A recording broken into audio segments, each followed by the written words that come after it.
খেলার খবরে আমি মৌসুমী রয়েছি আপনাদের সঙ্গে। শুরু করছি আজকের খেলা আর খেলা।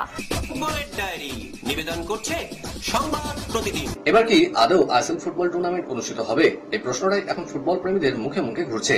এই নিয়ে প্রশ্ন করা হলে প্রাক্তন ভারতীয় অধিনায়ক বাইচুং ভুটিয়া এটা কোর্ট কেস বলে এড়িয়ে গিয়ে জানালেন, ISL does not happen this year, that Indian football is going to be a disaster.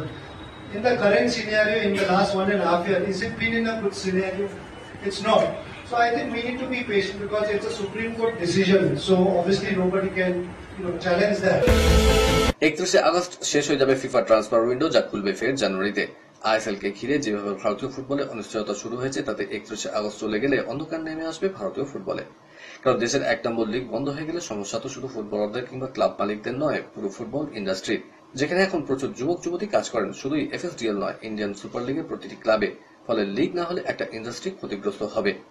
মূল সমস্যাটা হয়েছে চুক্তি নিয়ে। 2025 ডিসেম্বর পর্যন্ত ফেডারেশনের সঙ্গে চুক্তি রয়েছে এফএসডিএল এর, কিন্তু এই মরশুমের নির্দিষ্ট সময় আইএসএল শুরু হলে তা চলবে এপ্রিলের শেষ পর্যন্ত, কিন্তু চুক্তি তো ডিসেম্বর পর্যন্ত। তাহলে জানুয়ারি থেকে বিনা চুক্তিতে কিভাবে হবে আইএসএল? সব মিলিয়ে তাই এই মরশুমের আইএসএল শুরু হওয়া নিয়ে মারাত্মক জট পাকিয়ে গিয়েছে, কিন্তু এই জট খুলতে এখন চেষ্টা করছে সব পক্ষই। আর তাতে যা পরিস্থিতি দাঁড়িয়েছে, তাতে হয়তো ফের ফেডারেশনের বাইরের লোক নিয়ে 3 সদস্যের কমিটি তৈরি হতে পারে, যারা এই মরশুমের আইএসএল করা নিয়ে আপাতত ফেডারেশনের প্রতিনিধি হিসেবে এফএসডিএল এর সঙ্গে কথাবার্তা শুরু করবে। ভারতীয় ফুটবলের অচলাবস্থা কাটাতে উদ্যোগী হতে চলেছে এফএসডিএল। সেরকম হলে ডিসেম্বরের শেষ হয়ে যাওয়া চুক্তি ভারতীয় ফুটবলের সাথে আপাতত 2026 এপ্রিল পর্যন্ত চলতে পারে। সেক্ষেত্রে দুপক্ষ রাজি হলে পুরনো শর্তে চুক্তি বেড়ে যেতে পারে 2026 এপ্রিল পর্যন্ত। তার মধ্যে সংবিধানের নির্বাচন হয়ে যাবে ভারতীয় ফুটবল ফেডারেশনে। পাশাপাশি ফেডারেশনের নবনির্বাচিত কমিটি এফএসডিএল এর সঙ্গে আলোচনায় বসবে নতুন ভাবে চুক্তির শর্ত ঠিক করতে। এতে খেলাও যেরকম হবে, সেরকম ফেডারেশন এবং এফএসডিএল এর মধ্যে চুক্তির শর্ত ধীরে সুস্থে ঠিক করা যাবে। এরকম একটা পরিস্থিতি নিয়ে রাজি হয়ে গিয়েছেন এফএসডিএল কর্তারাও। নির্দিষ্ট সময় আইএসএল শুরু করতে চান বলে ক্লাবগুলোকেও প্রস্তুত থাকার জন্য আহ্বান দিতে শুরু করেছে এফএসডিএল। যে মুহূর্তে জট খুলবে, সেই মুহূর্তেই সেপ্টেম্বরে আইএসএল শুরু করার জন্য প্রস্তুতি শুরু করে দেবে এফএসডিএল।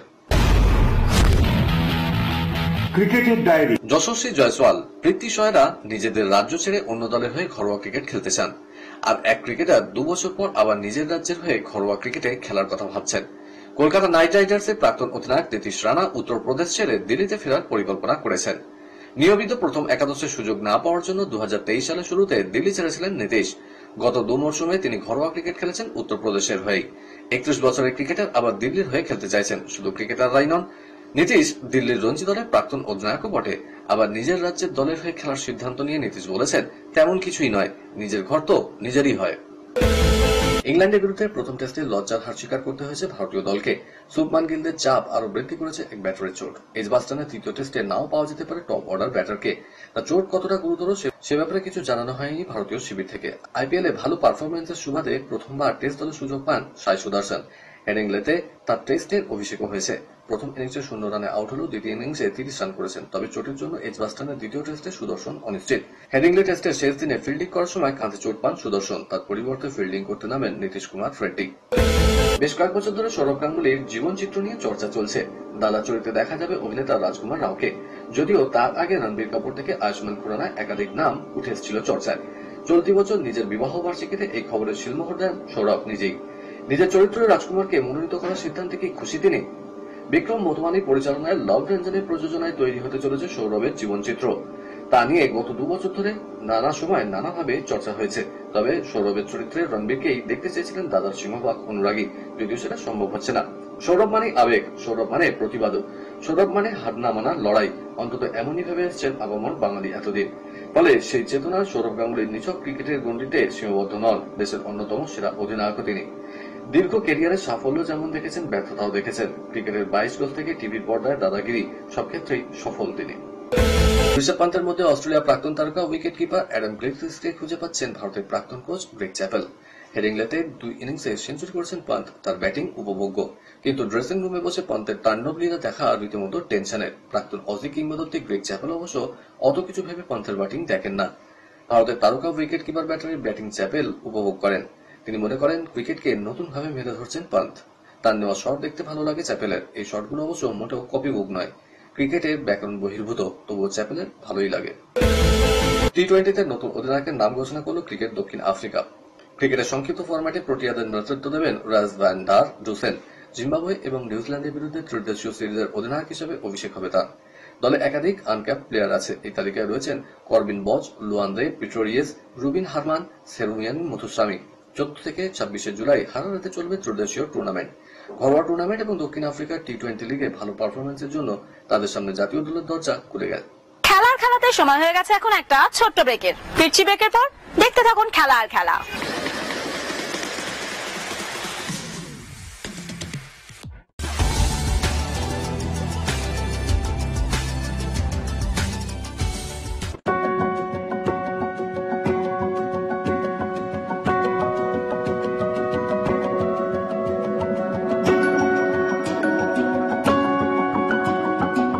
নিউজ মিডিয়া প্রযোজিত সাপ্তাহিক বিনোদন অনুষ্ঠান বিনোদন.com দেখুন প্রতি শনিবার ঠিক রাত 10:25 আপনাদের প্রিয় চ্যানেল ভিশনে।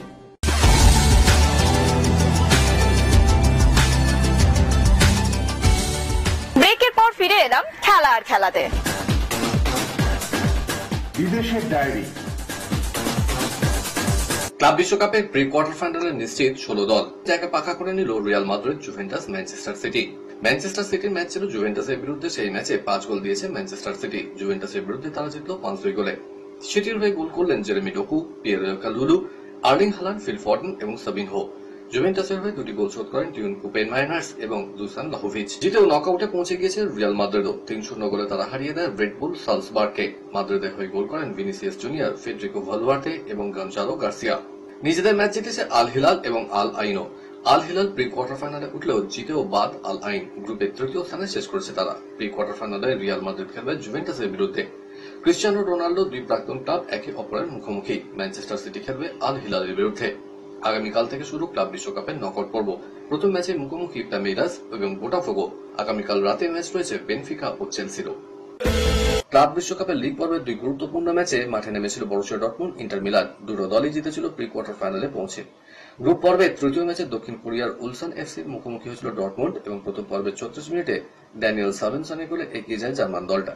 এরপর একাধিকবার তাদের সামনে গোলের ব্যবধান বাড়ানোর সুযোগ এসেছিল, কিন্তু সুযোগ কাজে লাগাতে ব্যর্থ হন জোব বেলিংহ্যাম এবং গুই রাইসরা। শেষ পর্যন্ত 1-0 গোলেই জয়ী হয় ডর্টমুন্ড। ইন্টার মিলানের ম্যাচ ছিল রিভার প্লেটের বিরুদ্ধে। হাড্ডাহাড্ডি ম্যাচে 2-0 গোলে জিতেছে ইন্টার। দেশীয় দলের বিরুদ্ধে চেনা ছন্দে ছিলেন না ইন্টার মিলানের লাউতারো মার্টিনেজ। এদিন ম্যাচের প্রথমার্ধ ছিল গোলশূন্য।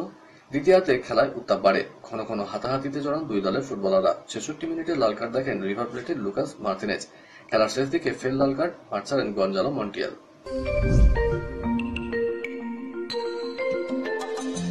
আগামী সোমবার থেকে শুরু হচ্ছে টেনিসের সবথেকে ঐতিহ্যপূর্ণ টুর্নামেন্ট উইম্বলডন এবং এবারে উইম্বলডনে আকর্ষণের কেন্দ্রবিন্দুতে 2 তরুণ তারকা কার্লোস আলকারাজ ও কোকো গফ। 2 তরুণ তারকাই এবারে র্যাঙ্কিং এ 2য় স্থানে আছেন, আর দুজনেই ফরাসি ওপেনে চ্যাম্পিয়ন হয়ে উইম্বলডনে অংশ নিতে এসেছেন। বিশেষজ্ঞরা মনে করছেন এবারে উইম্বলডনে পুরুষদের সিঙ্গেলসে মূল লড়াই হবে আলকারাজ এবং ইয়ানিক সিনারের মধ্যে। অন্যদিকে মহিলাদের সিঙ্গেলসের লড়াইটা হবে গফ ও আরিনা সাবালেঙ্কার মধ্যে। তবে মহিলাদের বিভাগে গফ, সাবালেঙ্কা ছাড়াও রয়েছেন প্রাক্তন 1 নম্বর ইগা স্ওয়াতেক। পুরুষদের বিভাগে আছেন শীর্ষ বাছাই সিনার এবং তরুণ প্রজন্মের বিরুদ্ধে আরো একবার নিজের শ্রেষ্ঠত্ব প্রমাণের জন্য নামবেন সার্বিয়ান কিংবদন্তি নোভাক জোকোভিচ। তার সামনে রয়েছে 25তম গ্র্যান্ড স্ল্যাম জয়ের সুযোগ। দ্বিতীয় এশিয়ান স্কোয়াশ ডাবলস চ্যাম্পিয়নশিপে অভূতপূর্ব সাফল্য পেল ভারত। পুরুষ, মহিলা এবং মিক্সড টিম 3টি বিভাগেই চ্যাম্পিয়ন হয়েছে ভারতীয় দল। পুরুষদের ডাবলসের শীর্ষ বাছাই ভারতীয় জুটি অভয় সিং এবং ভোলানালি সেন্থিল কুমার। তীব্র লড়াইয়ের পর 2-1 ব্যবধানে হারিয়েছেন চির প্রতিদ্বন্দ্বী পাকিস্তানের জুটি নুরজামান এবং নাসির ইকবালদের। মহিলাদের ডাবলসের ফাইনালে ভারতের জ্যোৎস্না চিনাপ্পা ও আনহাত সিং জুটি 2-1 ব্যবধানে হারান মালয়েশিয়ার জুটি আইনা আমানি এবং জিন ইং ইউয়ারতে। অস্ট্রাভা গোল্ডেন স্পাইক অ্যাথলেটিক্স মিটে শোরগোল ফেলে দিলেন গুয়োট। মাত্র 17 বছর বয়সে সিনিয়র মিটে নামলেন অস্ট্রেলিয়ান অ্যাথলিট, আর নেমেই ভেঙে দিলেন নিজের অস্ট্রেলিয়ান রেকর্ড। সেই সঙ্গে ভাঙলেন উইসেইন বোল্টের অস্ত্রভান্ডারে অভিষেকের সময়ও। এই প্রথম ইউরোপীয় মিটে নেমে 200 মিটার রেস শেষ করেন 20.02 সেকেন্ডে। গত বছর ডিসেম্বরে অস্ট্রেলিয়ায় হইচই ফেলে দিয়েছিলেন গোট। হায়দ্রাবাদে শুরু হয়েছে মহিলাদের এলিট বক্সিং প্রতিযোগিতা। তাতে অংশ নিচ্ছেন টোকিও অলিম্পিকে ব্রোঞ্জয়ী লাভলিনা বরগোহাই ও দুবারের বিশ্ব চ্যাম্পিয়ন নিখত জারিন। 1 জুলাই পর্যন্ত চলবে প্রতিযোগিতা। ব্যাডমিন্টনে মহিলাদের সিঙ্গেলসে বড়সড় পরিবর্তন এসেছে, এমনই মনে করছেন ভারতীয় মহিলা ব্যাডমিন্টন তারকা পিভি সিন্ধু। তিনি বলেছেন, আগের তুলনায় খেলোয়াড়দের গতি অনেক বৃদ্ধি পেয়েছে, আরো আক্রমণাত্মক হয়েছে। সিন্ধুর উপলব্ধি, আগে থেকে র্যালি বেশি হচ্ছে, গতি বেড়ে গিয়েছে, খেলা রক্ষণাত্মক হয়েছে। আমরা এই বিষয়গুলো নিয়ে কাজ করছি, আরো ধৈর্য বাড়াতে হবে। আমি নিজেও খেলায় পরিবর্তন আনছি। কলকাতার ডায়েরি নিবেদন করছে গুড এজ হসপিটাল। হতাশা কাটিয়ে নতুন সিজনে ভালো ফল করতে চায় শক্তিশালী এই ফুটবল দল। সেই মতো অনেক আগে থেকেই নিজেদের সক্রিয় করে তুলেছে ম্যানেজমেন্ট। আসলে শুধুমাত্র কলকাতা লিগ নয়, সর্বভারতীয় ক্ষেত্রেও সাফল্য পেতে মরিয়া সাদা কালো ব্রিগেড। সেই মতো বেশ কিছু বদল দেখা যেতে পারে দলের মধ্যে। শোনা যাচ্ছে আসন্ন ফুটবল সিজনের রেড রোডের এই ফুটবল ক্লাবে ফিরতে চলেছেন হীরা মণ্ডল। গত মৌসুমে পড়শি ক্লাব তথা ইমামি ইস্টবেঙ্গলের সঙ্গে যুক্ত ছিলেন বাংলার এই দাপুটে ফুটবলার। তবে খুব একটা সুযোগ পাননি তিনি। এছাড়াও গত মে মাসেই তার সঙ্গে চুক্তি শেষ হয়েছে মসল ব্রিগেডের। সেই সুযোগকে কাজে লাগিয়ে বাংলার এই পরিচিত মুখকে ফেরাতে চাইছে সাদা কালো শিবির। কলকাতার ডায়েরি নিবেদন করলো গুড এজ হসপিটাল। খেলার খেলা আজকের মতো এই পর্যন্তই।